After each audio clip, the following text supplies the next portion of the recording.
पाकिस्तान ने भारतीय लोकसभा में ऑपरेशन सिंदूर से मुतालिक बयानात को मुस्तरद कर दिया। तर्जुमान दफ्तर खारिजा का कहना है कि भारतीय रहनुमाओं के इल्जामात और इश्तियाल अंगेज दावे बेबुनियाद हैं। भारतीय बयानात हक़ाइक़ मस्ख़ करने और जारहियत को जवाब देने की कोशिश है। तर्जुमान का कहना है कि पहलगाम हमले की तहक़ीक़ात के बगैर भारत ने पाकिस्तान पर हमला किया। भारत अपने स्ट्रेटेजिक अहदाफ हासिल करने में नाकाम रहा। पाकिस्तान ने भारतीय तैयारों और अहदाफ को निशाना बनाकर कामयाबी हासिल की। भारतीय रहनुमा अपना नुकसान तस्लीम करें और तीसरे फरीक के किरदार को माने। पाकिस्तान की शफ़ाफ़ आज़ादाना तहक़ीक़ात की पेशकश भारत ने मुस्तरद की। तर्जुमान ने मज़ीद कहा कि ऑपरेशन महादेव से मुतालिक भारतीय दावे पाकिस्तान के नज़दीक अहमियत नहीं रखते। वज़ीर आज़म से वर्ल्ड इकोनॉमिक फोरम की मैनेजिंग डायरेक्टर और रुकन सादिया ज़ाहिदी की मुलाकात। वज़ीर आज़म का वर्ल्ड इकोनॉमिक फोरम के साथ मजबूत शराकत दारी का इरादा, ताउन को मज़ीद तक़वियत देने में पाकिस्तान की गहरी दिलचस्पी का इजहार। वज़ीर आज़म ने MD सादिया ज़ाहिदी को पाकिस्तान में नुमाया मुआशी बहाली से मुताल्लिक़ आगाह किया। सादिया ज़ाहिदी ने पाकिस्तान की मुस्बत मुआशी रफ्तार और वज़ीर आज़म की क़यादत में की जाने वाली इस्लाहात की कोशिशों को सराहा।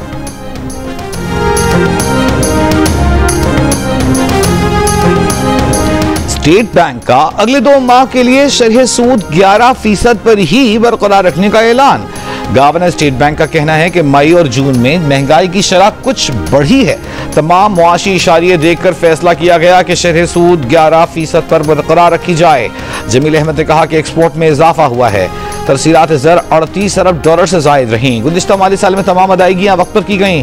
ज़र मुबादला के ज़खायर में गुज़िश्ता माली साल के मुकाबले में तकरीबन $5 अरब का इजाफा हुआ। गवर्नर स्टेट बैंक ने कहा कि गुज़िश्ता माली साल में ग्रोथ रेट 2.7% रहा। मौजूदा माली साल में GDP ग्रोथ 3.25 से 4.25% के दरमियान रहने का इम्कान है। गवर्नर स्टेट बैंक ने कहा कि नए नोट पर काम मुकम्मल हो चुका, काबीना की मंजूरी के बाद जारी करेंगे।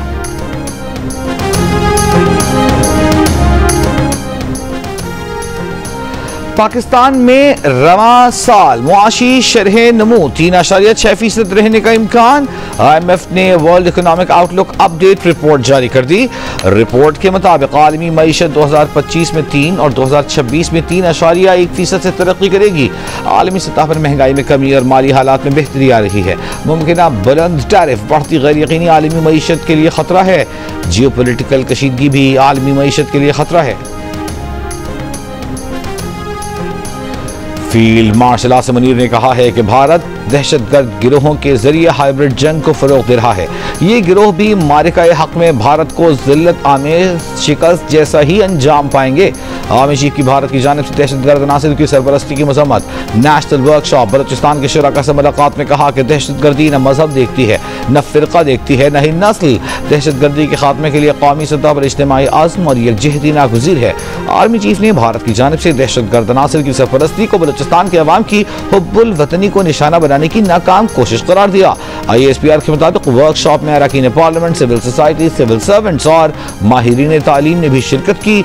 शुरका और army chief field marshal Asim Munir के दरमियान मुस्बत और बामानी मुकालमा भी हुआ।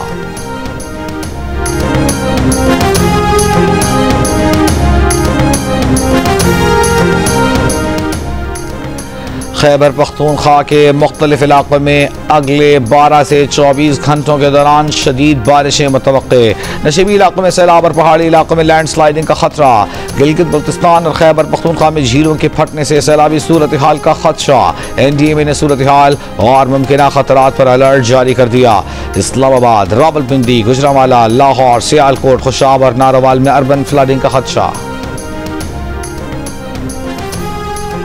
वज़ीर दिफा ख्वाजा आसिफ का कहना है कि मोदी अब बैनुल अक़वामी मजाक बन चुके हैं। भारतीय मीडिया और फौज खुद कह रही है कि जहाज गिरे, अब नरेंद्र मोदी को भी मान लेना चाहिए। नरेंद्र मोदी का सूरज गुरूब हो चुका, सियासी साख खत्म हो चुकी, अब बहाल होना नामुमकिन है। बयानात देकर नरेंद्र मोदी अपनी साख दोबारा बहाल करना चाहते हैं। एक सवाल के जवाब में ख्वाजा आसिफ बोले कि बानी PTI के बेटों को पाकिस्तान आने से हुकूमत क्यों रोकेगी? हमारा मौक़िफ़ सिर्फ ये है कि PTI तशद्दुद की तरफ रुजू न करे। अगर PTI चाहती है कि 9 मई या 26 नवंबर फिर बर्पा करे तो इजाज़त नहीं दी जाएगी। अलीमा खान ने कहा है कि बानी पीटीआई के बच्चे पाकिस्तान बिल्कुल आएंगे, उनको कोई क्यों रोकेगा। बच्चों के पास नायक ऑप है, वो अपने वालिद को पाकिस्तान आकर क्यों ना मिलें। कभी राना सना कह देते हैं कि अगर बच्चे कानून से बाहर जाएंगे तो गिरफ्तार कर लेंगे। बच्चों का इन बातों से कोई मसला नहीं है। अलीमा खान ने कहा कि जो लोग यहाँ बैठे हैं वो चाहते हैं कि बानी पीटीआई के बच्चे पाकिस्तान ना आएं। अलीमा खान ने खबरदार किया कि अगर बच्चों को पाकिस्तान में कुछ हुआ तो आलमी मसला बन जाएगा।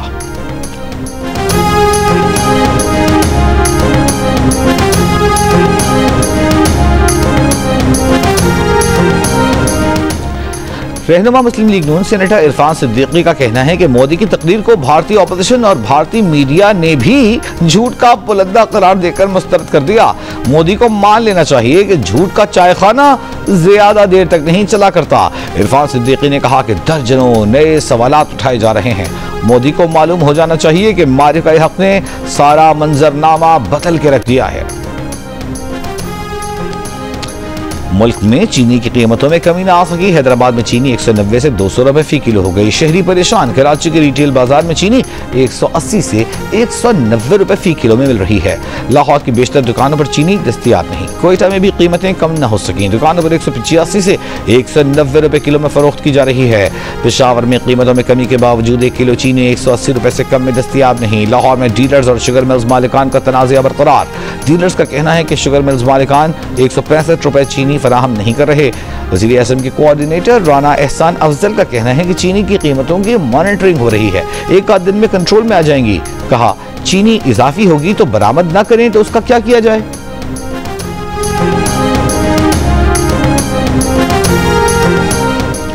सिंध हुकूमत ने कम अज कम माहाना उजरत 40,000 रुपए मुकर्रर कर दी।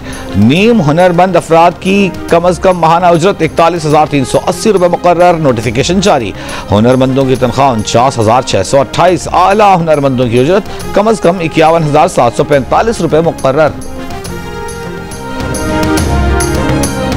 नायब अमीर जमात इस्लामी लियाकत बलूच का कहना है कि लॉन्ग मार्च पर हुकूमती वफ्द से मुज़ाकरात में पेशरफ्त हुई है। कारवां मंसूरा से रवाना होगा। लाहौर प्रेस क्लब जाएगा। पुरअमन रहेगा। वफाक की कमेटी बनने के बाद लॉन्ग मार्च का वफ्द उनके साथ मुज़ाकरात करेगा।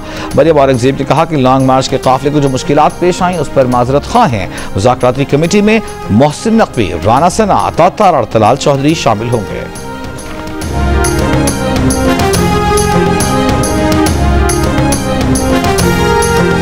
कराची के इलाके घगर फाटक के करीब मियां बीवी और बच्चे का कत्ल। पुलिस के मुताबिक तीनों के ताल्लुक बलूचिस्तान के जिला लसपीला से है। कत्ल बज़ाहिर जाती दुश्मनी पर किया गया। बलूचिस्तान हुकूमत का मस्तोंग में मियां बीवी के कत्ल पर इंतजामिया को कार्रवाई की हिदायत। जाँ बहक नौजवान शोएब के भाई की मुद्दईयत में FIR दर्ज। पुलिस का कहना है कि गुज़िश्ता रोज मस्तोंग में मुल्जिमान ने अपनी बहन और बहनोई को कत्ल किया। पंजगोर के रिहायशी मोहम्मद शोएब ने 7 साल काबिल कोर्ट मैरिज की थी। FIR के मुताबिक लड़की के भाइयों ने बहाने से बुलाकर दोनों को कत्ल कर दिया।